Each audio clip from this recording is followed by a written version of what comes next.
Чек арадагы контрабандага каршы дагы бир катуу күрөш жүрүп жатканына күбө болуп жатабыз. Ошого карабастан айрым аскер кызматкерлери мына ушундай кылмыш иштерине барып жаткан учурлар дагы деле катталып жатат да.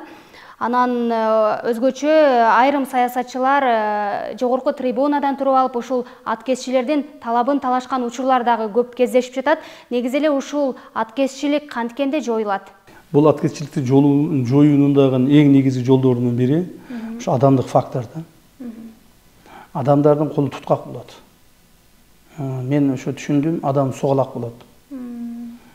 Ошол алып аткан айлыгына же болбосо тоюп аткан курсагына карабайт. Алар ушул дагын көп тапсам, бүгүн 10 миң тапса, эртең 20 миң тапсам дейт. Бүрсү күн 100 миң тапсам дейт. Ушинтип адам соголак болуп кете берет да. Ошону токтотуунун бир гана жолу бар.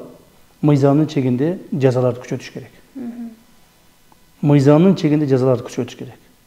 Адам баласы эртең ушул кылган иш үчүн жаза алып калаарын билгенде гана, ошону түшүнгөндө гана ушул маселе азаят.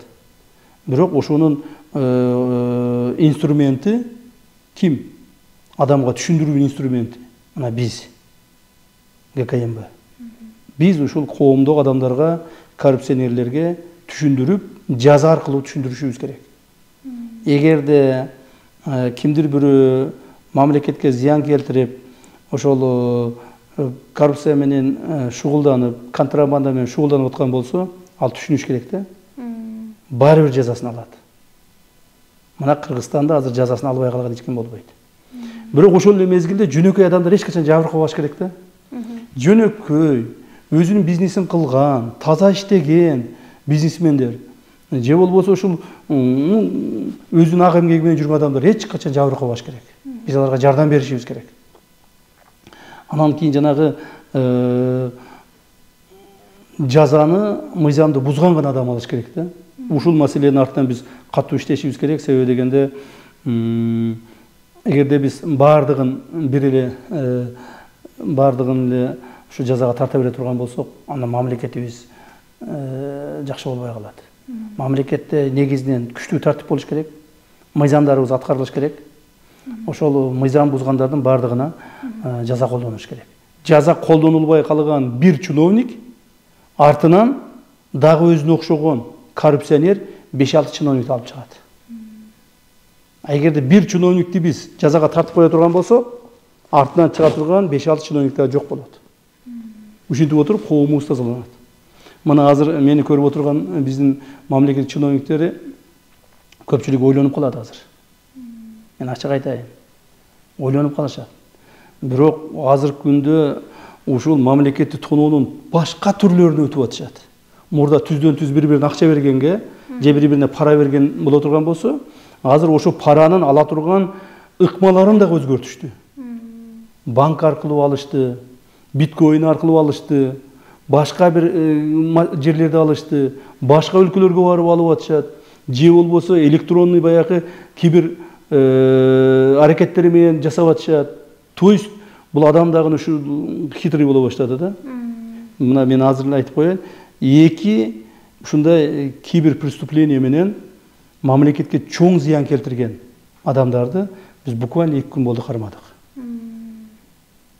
Мамлекетте өтүп аткан тендерлерге ошол электронный тендерлерге кирип, ошол жерден коррупция кылып аткан адамдарды биз кармадык. Жакында мына азыр чыгарабыз. Аттарын чыгарабыз, кайсы министерстводон кеткен, кайсы адамдар кошулуп эме кылган, бүт баарын чыгарабыз жакындачы. То есть ошондуктан мен айтайын дегеним, бул мындан ары коомубуздагы бизге жардам бериш керек да. Коом да жардам бериш керек. Мына маалымат иретинде мен ошо сиздин бүгүнкү чакырган студияңыздан пайдаланып айтып коеюн. Кимден ким коррупциялык элементтерди көрсө, тез бизге кайрылыш керек.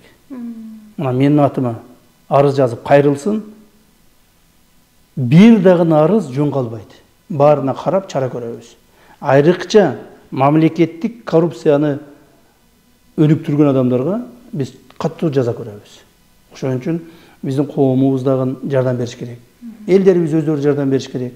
Мына өздөрү барып эле бирөөгө айыл өкмөткө же болбосо айыл өкмөттү айтсам пара бере койбоштон ошо айыл сурап аткан пара сурап аткан айыл өкмөткө пара берердин алдында мага келип айтып койсун, мен кошо барып берейин ошогочу. Ошол айыл өкмөткө ошо берип аткан параны кошо барып берип, айыл өкмөт өзүм кармап алып келип отургузуп жазасын берейин. Ал айыл өкмөттүн ордуна таза бала келип иштесин. Мына ошондуктан коомубуз өз жардам бериш керек деп ойлойм.